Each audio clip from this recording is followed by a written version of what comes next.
Kiss FM, the Federation's one true source. With news from across the Federation, spanning the region and covering the globe, this is the Kiss FM SKN News Now Morning Edition, your one true source for news. And now your presenter. Glen Barrows International Pest Control provides a comprehensive approach for a pest-free environment for both residential and commercial clients. Our services include lawn spraying and fungus control services to ensure the safety of your family and pets, commercial pest and rodent control, pre-construction soil treatment, subterranean termite control, and tent fumigation. Call Glen Barrows International Pest Control at 465-2935 or 469-5294. Glen Barrows International Pest Control, setting new standards in pest control.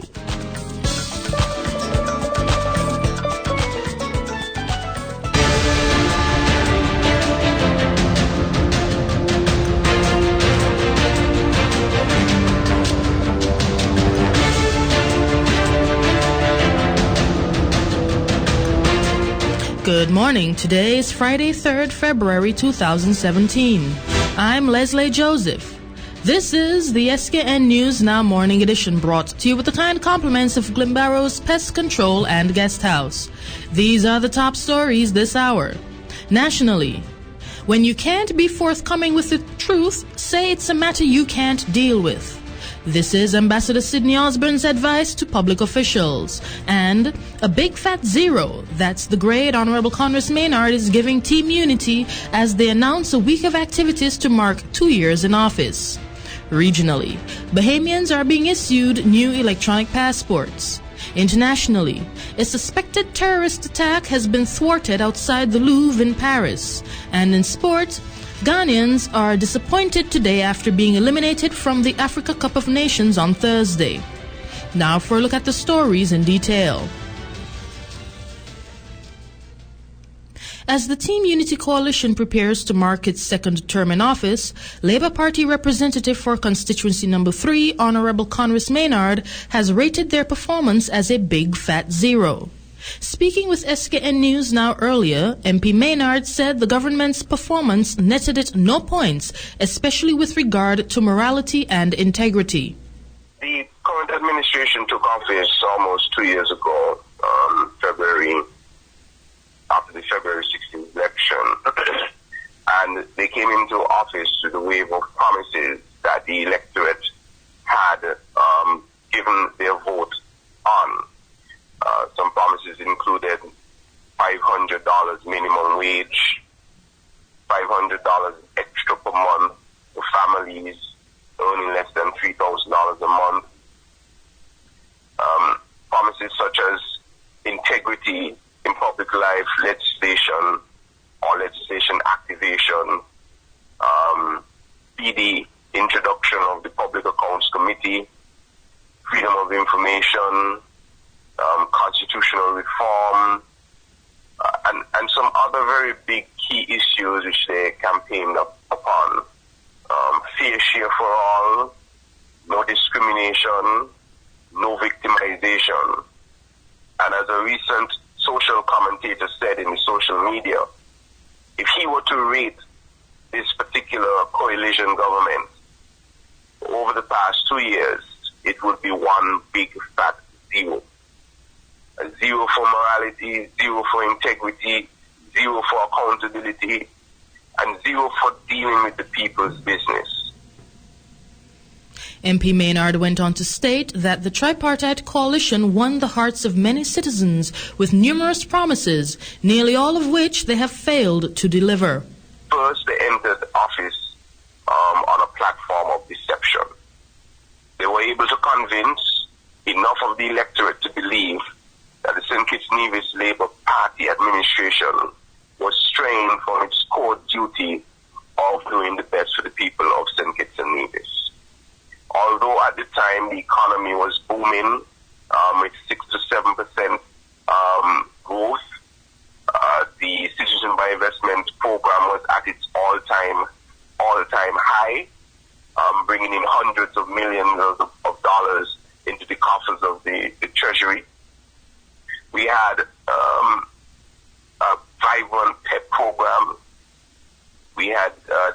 USIDF that was doing extremely well, being able to help a number of areas of development throughout the country in tourism, in education, in infrastructure.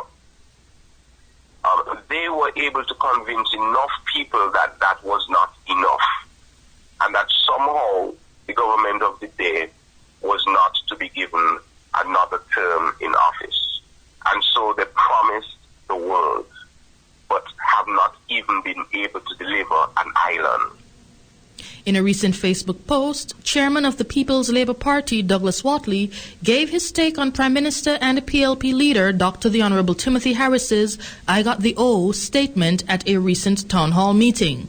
Mr. Whatley opined that, quote, "the only O Dr. Harris has is the O in zero," end quote. He went on that the Prime Minister scored a 0 on the morality, ethics, integrity, and team unity performance scales.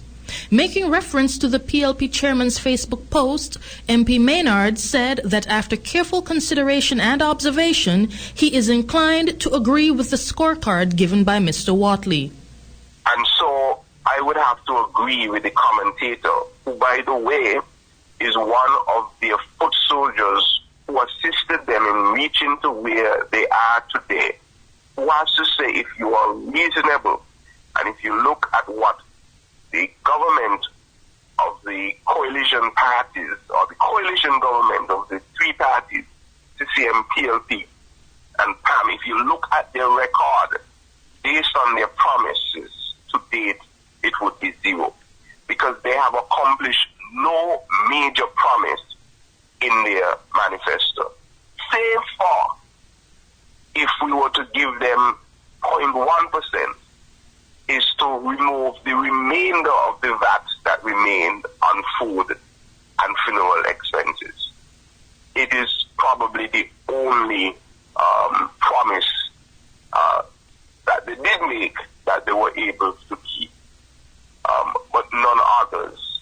Everything else has been laced with deception, even down to paying sugar workers money, claiming that the government had owed the people money.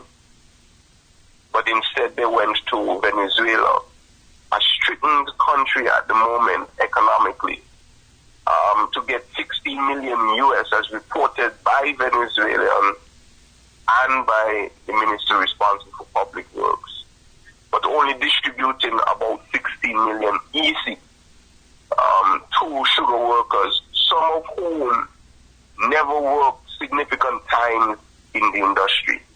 And so I would have to say that I will agree with the scorecard given by the gentleman who formed part of their foot soldier contingency that brought about or helped to bring about the change that we saw. Meanwhile, the Team Unity Coalition has announced that it will stage a week of activities in recognition of its second year in government. According to Ambassador Sidney Osborne, who is chairing the committee responsible for coordinating the week of activities, the events will commence on Sunday, 12th February. One of the highlights of the week, according to Ambassador Osborne, is a cabinet retreat in Nevis on Monday, 13th February. During the retreat, Mr. Osborne said he expects several long overdue pieces of legislation which Team Unity promised to deliver in its first year in office but have yet to deliver upon will be discussed. Possibly as a result of accusations leveled against the Unity Coalition ministers in recent times, he added that a code of ethics will also very likely be discussed. We have a cabinet retreat, cabinet meeting and retreat, and they will be going to Nevis for that. And there's some things which they will discuss. I know there's been a lot of talk about integrity in public life and things like that, and Public Information Act, things like that. And if I recall, the Prime Minister, Freedom of Information Act, the Prime Minister and also the AG spoke about some of the legislation in terms of good governance legislation, which they want to bring on board. But for Team Unity, I mean, we want to be ethical in government. And I expect in all of this there could be a discussion in terms of a code of ethics as far as the politics is concerned and politicians. Because as politicians, you're really leaders in the country. And you're leading the young people. And you want to be able to, young people to be able to look up to you and want to emulate you because of goodness. And so when we look at a code of ethics in terms of politicians, we have the view that you must tell the truth. Tell the truth. Regardless of what the situation is, you need to tell. Continuing on the issue of ethical behavior, and just having explained the importance of honesty in persons in public life, Ambassador Osborne, when asked if it is necessary to be truthful to everyone at all times, had this most interesting response to offer. I think I could answer it a little differently. You must always tell the truth. But there are some things, because of the sensitive nature, that you will not be able to say. The truth be told then is that I can't speak about that particular issue. Don't dance around it and say a thing. Okay. Just said, this matter is, whether it's a matter to do, a legal matter, whatever the matter is. Not so you don't dance around the truth. You just said, look, this is a matter which I cannot deal with. Osborne, a senior member of the People's Action Movement, also said he thinks it is quite unfortunate that integrity in public life legislation is necessary. It's unfortunate that you have to speak about integrity in public life for this reason. It sends a message that politicians are, in a way, corrupt. And so what you're saying now is that we want to make sure now that you have this legislation integrity in public life and tell you, well, certain things which are expected of you. But I don't think you need to have some about integrity in public life. Regionally, passport offices in the Bahamas have reopened after an $18 million upgrade to the country's electronic passport. More in this report. It was a smooth transition to the upgraded e-passport system. Chief Passport Officer Clarence Russell said there are 322,000 Bahamians with e-passports and 29,000 with expired handwritten passports who have yet to apply. He says within a few months there will be a paradigm shift in the way we apply for e-passports. This system is such that very shortly, by July of 2017, we hope, you will be able to apply online for your e-passports, very similarly to what happens with the U.S. Embassy for visas. In addition, you will find in the not too distant future an announcement will be made with regard to actually payments not being made at the passport office and elsewhere for the convenience of customers online as well. The passport office is also increasing its reach to Bahamians in all islands. Very shortly, the mobile unit will go out to various family of islands. But as I indicated, we do have a mobile unit who goes to all of the family islands. The mobile unit actually has the capacity. Once you notify your administrators of that particular need, then we will come to you and wherever you are in the Commonwealth of the Bahamas, so that you can be actually enrolled. It saves the community the expense to come into New Providence, congestion, and the rest of it. And so family islanders can rest assured that their needs are being met as well. Every summer, the passport office experiences a spike in applications. Last year, a mobile unit was stationed in southern New Providence. I think the entire community is aware of what we did last summer at the Anatole Rogers. That simple project actually netted us issuing 7,882 passports over a period of 3 months. And so those of you who have applied, you can call. We will advise you as to whether or not your passports are ready, and you can actually come down and please take them from us. And those ready e-passports are in the thousands.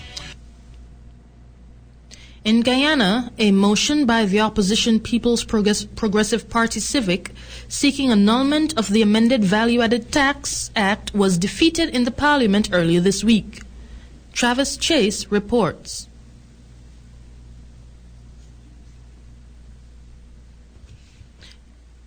We'll come back to that story in just a moment. On the international scene, a soldier on duty near the Louvre Museum in Paris opened fire earlier today on a man who attempted to attack him with a machete. The French Prime Minister has described the attack as clearly terrorist in nature. French Prime Minister Bernard Cazeneuve says a machete attack in a shopping centre under the capital's Louvre Museum was clearly terrorist in nature. The head of Paris police said the assailant was clearly aggressive and represented a direct threat. He is said to have shouted Allahu Akbar while threatening security officials. The man, whose identity and nationality are as yet unknown, slightly wounded a soldier on security duty. Soldiers responded with 5 shots, seriously wounding the attacker. A Louvre security official was attacked, said Cazeneuve. It was clearly an attempted terrorist attack in nature. We must be careful.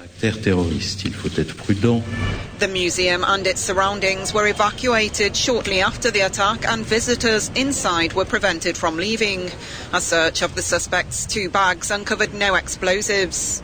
Police detained a second person due to suspicious behaviour, although the 2 are not thought to be linked. Anti-terror police have launched an investigation. We now return to the story about the People's Progressive Party Civic seeking annulment of the amended Value-Added Tax Act, which was defeated in Parliament early this week in Guyana.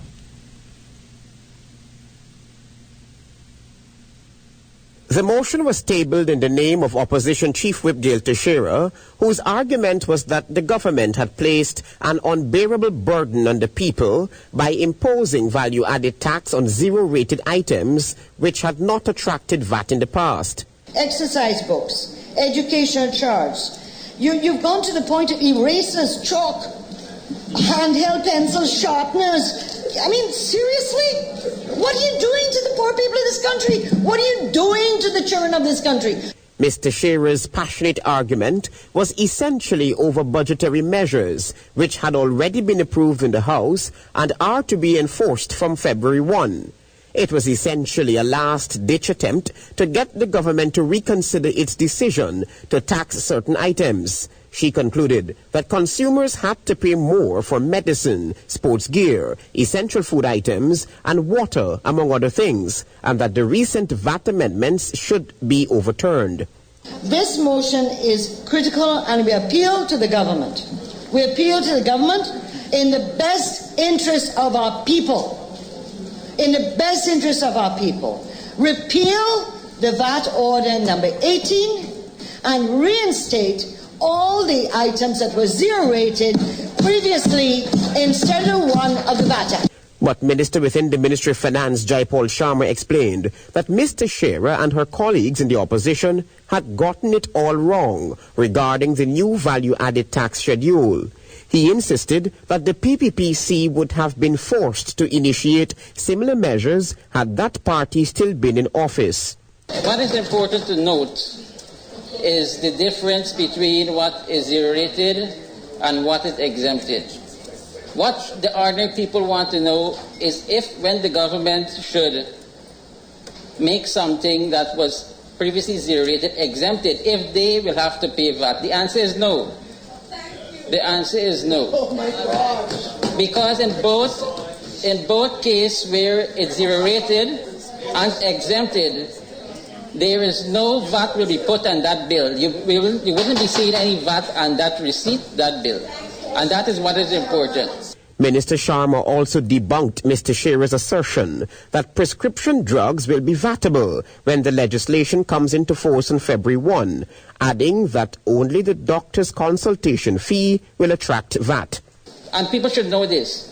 There is no VAT on prescription drugs. The motion was eventually defeated in the House after Minister Sharma had painstakingly pointed out that the coalition's VAT policy had taken into consideration the interests of the poor at the expense of the wealthy. U.S. Secretary of State Rex Tillerson has only just taken office, but he's already facing several challenges. Tensions with Iran and a spat with longtime ally Australia have kept him busy in his first day on the job. Patty Culhane reports from Washington, D.C. Rex Tillerson enters the State Department to polite applause, facing a host of international controversies that have come to light in just the last 24 hours. First, President Donald Trump's top security advisor issued a warning to Iran that could lead to military action. Then we learned President Trump threatened the Mexican president that he might send in U.S. forces to find what the president called, quote, bad hombres. The White House says he was joking. The Prime Minister of Australia wasn't laughing after his phone call with the president, where President Trump hung up after calling it his worst phone call with a world leader. Australia is a longtime U.S. ally. And the Treasury Department is taking the controversial step of revising some sanctions against a Russian intelligence agency. The White House downplayed the significance. It's a fairly common practice.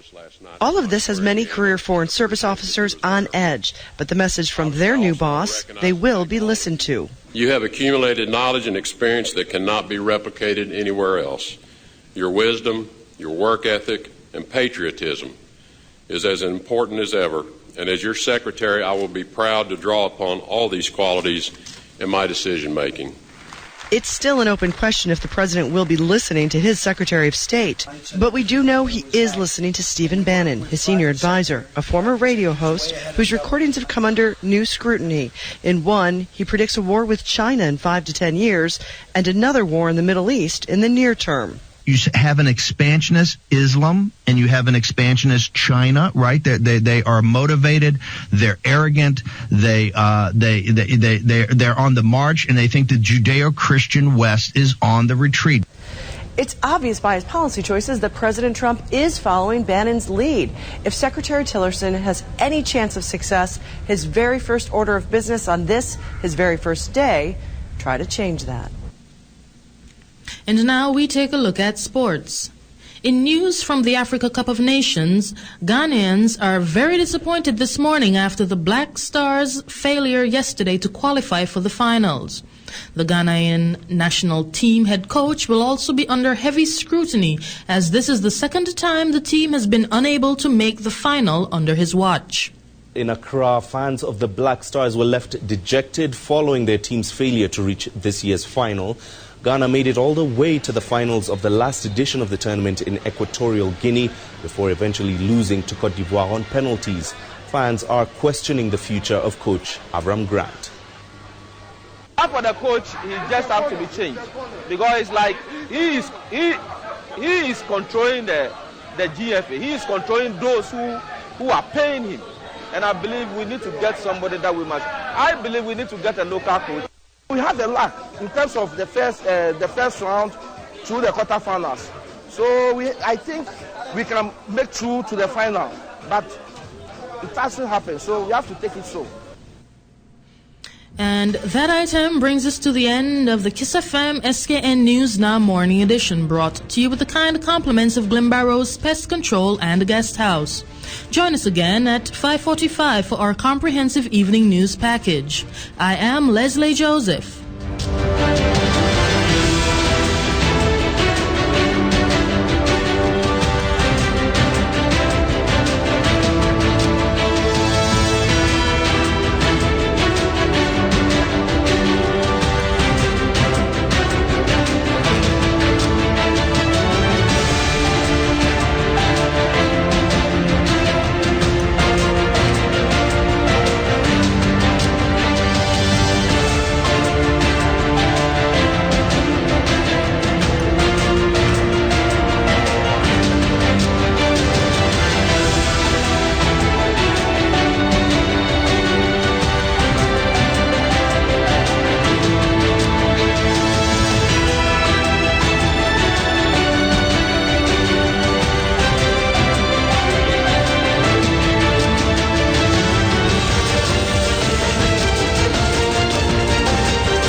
Glen Barrows International Pest Control provides a comprehensive approach for a pest-free environment for both residential and commercial clients.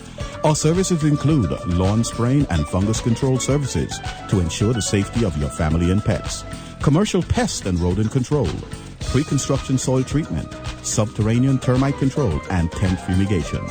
Call Glen Barrows International Pest Control at 465-2935 or 469-5294. Glen Barrows International Pest Control, setting new standards in pest control.